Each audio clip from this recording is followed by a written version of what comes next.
you wanted to save it, or did you want to tell us another one? I was saying I could tell the story about how I woke as a healer. Yes. Okay. Yes. Yes. Perfect. Perfect. Okay. Perfect. Okay, so how long ago? Towards the end of 2023, I was having a healing session with my sister. She's also a healer, and she had a vision that I would be a healer. Mm. So she might as well have told me I'd walk on the moon because it didn't, I couldn't imagine myself, Okay. Yeah. being a healer. But I know she doesn't lie. Mm. So in that vision, she saw me as myself, but also as a tree. So my legs put roots deep into the ground, and a tree sprung out of my head, and all the branches came around, cascaded around me, and the roots come up to meet them. So I was like in kind of an egg-shaped cocoon inside this tree, Yeah. and there was a powerful light shining from my heart chakra, and it filled up all of myself and all of the space inside the tree and out beyond the leaves and the branches. And it was a very powerful light that nothing evil could get in. No lower entities could harm me or attack me or undermine me in any way. And there were four wolves at my feet, facing north, south, east, and west, and they were my protectors and they were there at my service. And I found that a bit odd because I'm scared of dogs. No. Yeah, not comfortable around dogs, but I had these wolves who were there, helping me out. Yes. And also, she got the message that I'm of the wolf medicine. Wow. That's So interesting. I checked out what wolf medicine means, and it's to do with Native American healing. So that would make sense because as a child, I had memories of playing with spirits from my old tribe. Wow. And anyway, and I always acted out, in my play, I acted out being a Native American, having, anytime I found a feather, I'd stick it in my hair, or I'd make a bow and arrow or spears and I'd stick feathers on them. Yeah. Okay. I made a tent, like the teepee. Yeah. So I made a teepee, I was always playing this out. But again, I forgot about that. But anyway, I took what she said, wolf medicine, okay, let's see what happens. Then a few months later, actually a year ago, must have been March of last year. I was I was trying to go to sleep one night and could not sleep for the life of me. Nothing I could do to go to sleep, and I love sleeping. I Okay. love my sleep. So this was highly unusual, Yeah. and I kept getting this telepathic message to look for somebody from my past. And I was there, I'll do it at the weekend. I want to sleep now, Yeah. but I get in, no, do it now, do it now, do it now. So I took out my phone anyway and started Googling names of people I knew from when I was younger, and couldn't find anyone for so long. Then I was looking at, you can Google images that maybe I'll recognize photographs, and usually there's a name under the photograph, but I didn't recognize any of the names. Then I was guided to look at one particular photograph, to zoom in and look at the eyes. And I looked at the eyes, and it's like something in me recognized the eyes. Yeah. And then I started to look at the face around the eyes and the hair, and I realized, oh, I know this person. But she had changed her name. And yeah, her name now is Almira Haller, but I hadn't seen her in 26 years. So I, I started Googling her and found this website called the Center of Love and Enlightenment. And when I saw all the work that she was doing on her website, it was all spiritual healing. I thought, oh my God, she's fulfilled her dreams that she had when we were in our 20s. We knew each other all through our 20s. And she had been in college training to be a doctor, and she qualified as a doctor when I knew her. And 6 months after completing all her exams, she left medicine. And I didn't know why. I heard she had left, but I'd lost contact at that stage. So I thought that's very strange at the time. But yeah, I sent her an email, said, remember me? Um, got this message to contact you and didn't know where you were. And I see you've changed your name, but apparently you're supposed to teach me something. So I got an email back a few days later, and she's living in France. She was born in France, moved to Ireland when she was 3, and then around 29, 30, she moved to England, and now is living in France. So she said, "Yeah, we can make contact, but I might not be who you think I am." Wow. So I thought, what? Dear. Anyway, we ended up talking, and you might have seen I interviewed her there recently. Yes, yes. But the person I knew was called Armel, and shortly after we had lost contact, Armel had a walk-in experience. In other words, the spirit that was in that body left, and a new one came in straight away.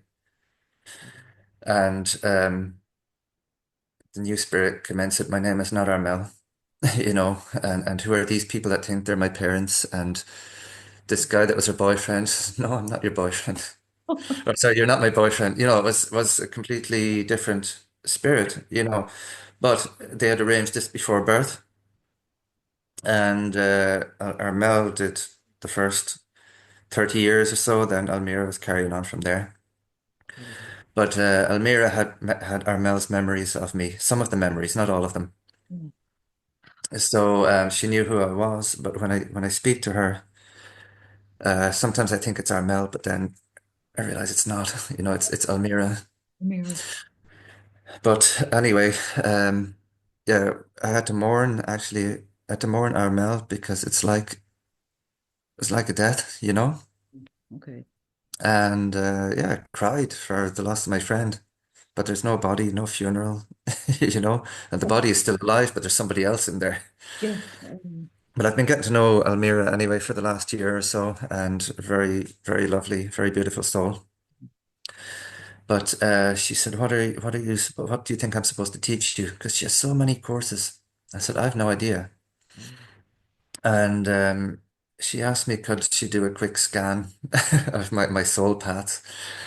So within 5 minutes, she started telling me, okay, this is what I'm getting, A, B, C, D, E, F, G. So does that all make sense to you? I said, yeah, 100%. And she was saying, you're part of this, you're part of your soul's mission is to help humanity in some way. You're part of that mission. So I said, yeah, that makes sense and ties in with my NDE experience. But anyway, we figured out. I told her about how my sister saw me as a healer, and she said she invited me to do a course where people learn to heal themselves, but Yeah. they also many of them awaken as healers themselves also. So I did the course, and yep. It was a 4-day course. 3 days in, I was saying, how come I can do all this stuff? Because my sister spent 15 years learning under a shaman how to Wow. awaken as a healer, and I got the download saying your training did not begin 3 days ago. But I remember now what I was telling you Yes. in the before we got cut off. Yes. Yes. Um, yeah, one of the people we were learning stuff and practicing on each other. So one of the people was in Seattle, thousands of miles away, and I was in this room on this couch, and my eyes closed. At one point, I put out my hand, and I could feel her energetically touching my hand. It's like her hands were this close, Okay. Wow. and it was so real. I could feel her whole presence right in front of me. I opened my eyes and looked at my screen because we were all on Zoom just to see, is she still in Seattle? So physically she was, and physically I was here in Ireland, but energetically our hands were touching. And I got the download. There is no time and space. It's all illusion. There is only here and now. That's incredible. That's lovely. That's beautiful. So Really. that was the way I was understood how distance healing works because there is no distance. Mm. Yeah, That's and it does work.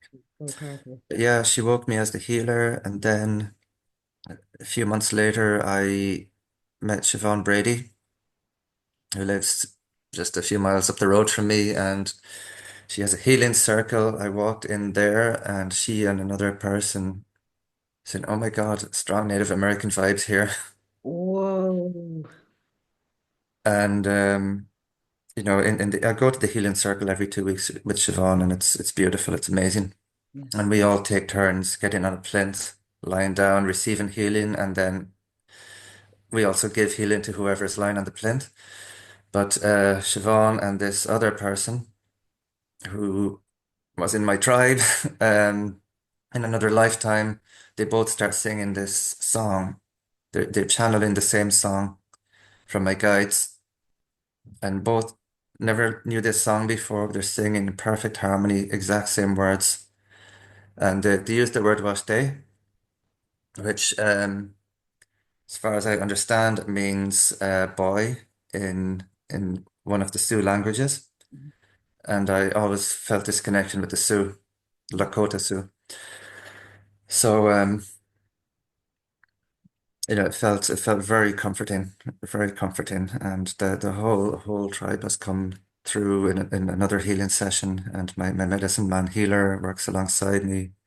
I could feel his hands on my stomach at one stage, but I couldn't see him, and Siobhan could actually see him putting his hands on my stomach. Wow. But yeah, that's my life now. So I've got social work, psychotherapy, and healing. That's amazing. I think that's you've got an incredible gift. And it is I love this. I love the Native American story as well. I love Native American drumming and shamanic drumming. Me Um, too. I really relate to it so much. And I say the shamanic drumming and Native American are sort of linked in as well, with drumming, and it's beautiful. I cry like I listen to Native American music, and it's So do beautiful. I. Yeah. It's gorgeous. It's just like it hits Mhm. you. It hits your soul. And I cry to it and I go, oh my God, but it's just, again, I have no words to explain it. Sometimes I just can't get the words out because how to express it as well, you know? You know what? You said that to me a couple of times, and I understand because words are so limiting. Yes, When yeah, you're trying to express something that is so beyond limits, yeah, so I get it. Yeah, so vast with words which are limited, you'll never capture. yeah, I I don't know agree. if capture is the right word. You'll never express it properly. Yes, it's, One of my friends, I go to a drumming circle as well in near Delvin in County Westmeath. And one of my friends there, sometimes we're talking and the words are too small for what we want to tell each other, but we understand each other anyway, because we're both empaths, and he's an old soul brother. And you don't need to say, I know what you mean, and then we laugh, you know. the way, because But I think the drumming, it's, it feels Native American. There were 59 of us drumming on Saturday last. And I recorded it. There's one of my friends in County Down. Her son is going for surgery tomorrow, yeah, and the doctors have said they don't know if he's going to survive or not. They've never done such complex surgery before. So we sent out a massive healing. There was at least 30 healers there among us, but it feels Native American. And my medicine man healer comes in and sings through me and dances through me, and Jesus comes as well. They work together, like I said. Um, But a few of us have this Native American connection from past lives, or else through spirit guides. And my friend who I mentioned earlier on, he was a Maori healer in a past life, and that Maori healing. He's an Irish man now, but the Maori healing is the method he uses. He went back to New Zealand and brought it forward. wow. He woke that part of himself in New Zealand. But sometimes I wonder. if Native American people came along and heard us, do they think we're trying to imitate them? No, we're not. No, no, It's no, I just don't. something inside us that comes out. Yeah, I believe you. I believe in the Native Americans so much. Um, and like it's like yeah, and the shamanic drumming as well. It just gets to me. It really, really, really moves me to yeah, it And when moves. you see people getting healings, Yeah. you know this stuff works. Yes, it sure it does work. It does work. Uh, Yeah, yeah. And I met my beloved at one of these drumming circles. Like we've been going for months, yeah. not spoken to each other. Yeah. I know she's watching this now. But in the drumming, we made this spiritual connection. We were at opposite ends of the room, and I said to my friend, 'cause he's very tuned in. I said, "Did you feel that connection between me and her, that soul connection?" He said, "Yep, I did." And I said, "I'm going over to talk to her." Yeah, very good, very good. Brilliant, So brilliant. yeah, I'm so happy that we met in spirit first. Yeah. Like the souls recognize each other, and now we're getting to know each other as human beings as well. Yes, But yes. it's a beautiful way to connect with It is. somebody. It is. It's beautiful. I think it's beautiful way. Wow. I just have to breathe because I have to take it in. Sorry. I think it's fantastic. And that's yeah. Oh God. Anyway, it's very powerful. Your stories are very powerful. It's very, very powerful. Yeah, and thank you for sharing such powerful experience with me and with you and with everyone. And I'm so honored to interview again.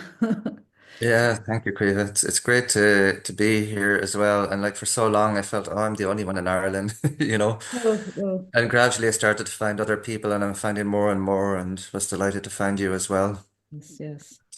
And we're just getting to know each other. Yes, exactly, exactly. And we'll have to stay in contact for sure. Like, Ah, yeah, yeah. absolutely. And I have to thank you very much again and the time. I'm just very conscious of the time. So What time are oh, there's a time on the it's 7:05. Yeah, yeah, it's I cool. know Very and good. just because of the Zoom, that's all. And I yes, and I thank you very much again. I appreciate you everything you've spoken about and all your stories that are just fantastic and healing everybody and yes. Yeah, yeah. Okay. Well, thank you, Kriva. It's been a pleasure, and hopefully we'll talk again. Yes. Thank you very much, Charlie. Appreciate you so much. Okay. Thank Thank you. you. Thank you. Thank you. Thank you.